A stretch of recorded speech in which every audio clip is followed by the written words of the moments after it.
ఏ క్షణాన ఏమవుతుందో ఏ రోజున ఏ గండం ఎదురవుతుందో పాడైపోను ఊహిస్తలేము కలగంటలేము. కానీ బడికి పోయే పోరగాడు అయ్య అమ్మ తోలితే మళ్ళీ ఇంటికి వస్తాడు కదా మా కొడుకు చదువుకొని అనుకుంటే ఇగో ఈ విషయం అయిపోయాయి. ఈ అడ్డమైన రోడ్ల మీద గాయ గత్తర లేపే చిరుదిండి దీని కొంత జనాలకు ఇబ్బంది అవుతుంది. ఇక మరి ఈ మధ్యకాలంలో ఎక్కడ చూసినా ఎవరిని మందలు ఇచ్చినా ఏ ఊరిలో మలకలిచ్చినా గుండెపోటు గుండెపోటు గుండెపోటు.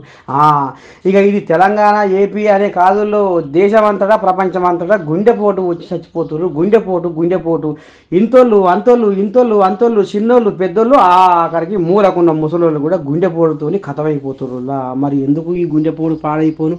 ఈ మందుల కూడు వల్ల వస్తుందా ఏమిటికి వస్తుందా అనేది ఎక్కడ అర్థమవుతలేదట జనాలకు. ఇగో రాజస్థాన్లో 10 చదివే ఒక పిల్లగాడు యతేంద్ర అనే ఒక పిల్లగాడు 16 ఏళ్ళు ఉన్నాట. ఇగో ప్రైవేట్ స్కూల్లో పోతున్నాడనులా.